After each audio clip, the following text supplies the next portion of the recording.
Panama కెనాల్కు వెనక్కి తీసుకుంటామని America అధ్యక్షుడు డొనాల్డ్ ట్రంప్ పదే పదే హెచ్చరిస్తుండటంపై పనామా అధ్యక్షుడు జోస్ రౌల్ మొలినో మండిపడ్డారు. ఆ కాలువ అమెరికా నుంచి తమకు రాయితీగానో బహుమతిగానో వచ్చింది కాదని ఆయన తెలిపారు. పనామా కెనాల్ తమకు మాత్రమే సొంతమని తేల్చి చెప్పారు. పనామా కాలువ తమదేనంటూ కొన్ని రోజులుగా డొనాల్డ్ ట్రంప్ వ్యాఖ్యానిస్తుండటంపై పనామా అధ్యక్షుడు జోస్ రౌల్ మొలినో తీవ్రంగా స్పందించారు. పనామా కాలువపై ట్రంప్ చెప్పిన ప్రతి మాటను తాము తీవ్రంగా వ్యతిరేకిస్తున్నట్లు ఆయన చెప్పారు. స్విట్జర్లాండ్లోని దావోస్లో జరుగుతున్న ప్రపంచ ఆర్థిక సదస్సులో పాల్గొన్న మొలినో ట్రంప్ చెప్పిందంతా అవాస్తవమన్నారు.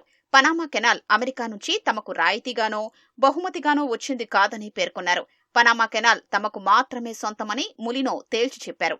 మరోవైపు ట్రంప్ వ్యాఖ్యలతో తాము ఏకీభవించమని పనామా ప్రజలు చెప్తున్నారు. పనామా కెనాల్ తమలో భాగమని స్పష్టం చేశారు.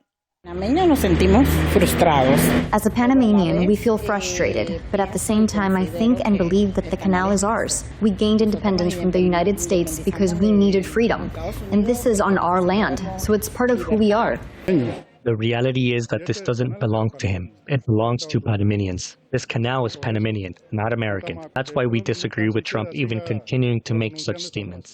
సోమవారం ప్రమాణ స్వీకార కార్యక్రమంలో మాట్లాడిన ట్రంప్ పనామా కాలువను చైనా పరోక్షంగా నిర్వహిస్తోందని మరోసారి ఆరోపించారు. ఆ కెనాల్ను అమెరికా చైనాకు ఇవ్వలేదని, పనామాకు ఇచ్చిందని చెప్పారు.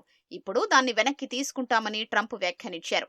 ఈ వ్యాఖ్యలపైనే తాజాగా మొలినో ఘాటుగా స్పందించారు. అంతేకాక ఈ కాలువ విషయంలో చైనా ఎలాంటి జోక్యం చేసుకోవడం లేదని ఆయన తెలిపారు.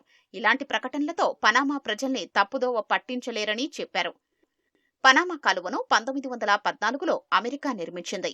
ఆ తర్వాత ఇరు దేశాల మధ్య జరిగిన ఒప్పందం మేరకు 1999 డిసెంబర్లో దీన్ని పనామాకిచ్చింది.